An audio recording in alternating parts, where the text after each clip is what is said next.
सुन्दरं समस्तपापखण्डनं स्वभक्तचित्तरञ्जनं सदैव राममद्वयम्।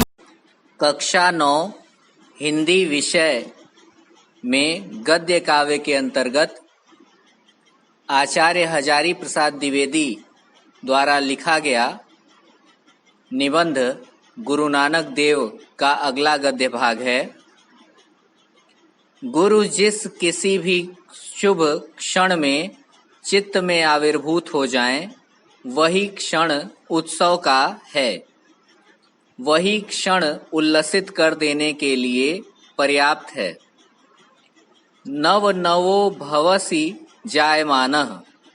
गुरु तुम प्रतिक्षण चित्त भूमि में आविर्भूत होकर नित्य नवीन हो रहे हो।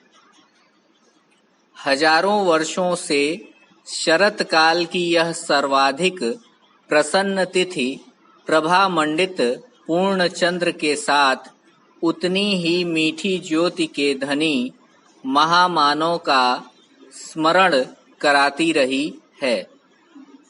इस चंद्रमा के साथ महामानवों का संबंध जोड़ने में इस देश का समष्टि चित्त आह्लाद अनुभव करता है। हम रामचंद्र, कृष्णचंद्र आदि कहकर इस आह्लाद को प्रकट करते हैं। गुरु नानक देव के साथ इस पूर्ण चंद्र का संबंध जोड़ना भारतीय जनता के मानस के अनुकूल है। आज वह अपना आह्लाद प्रकट करती है।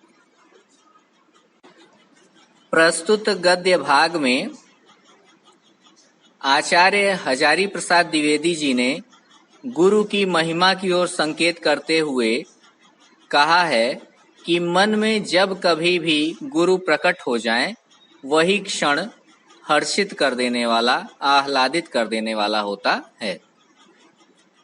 लेखक कहते हैं कि गुरु जिस किसी भी शुभ मुहूर्त में, शुभ क्षण में हृदय में उत्पन्न हो जाएं, वही समय, वही मुहूर्त आनंद का, प्रसन्नता का होता है।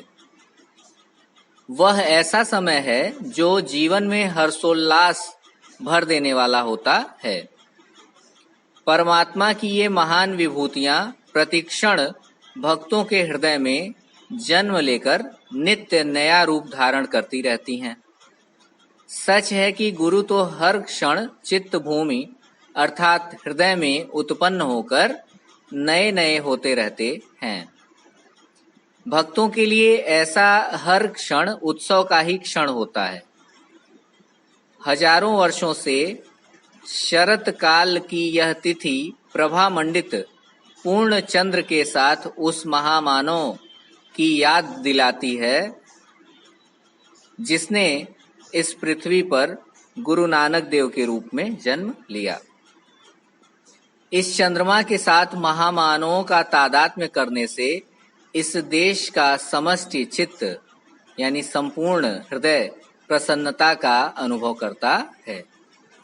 हम लोग रामचंद्र, कृष्णचंद्र आदि कहकर इसी प्रसन्नता का अनुभव करते हैं।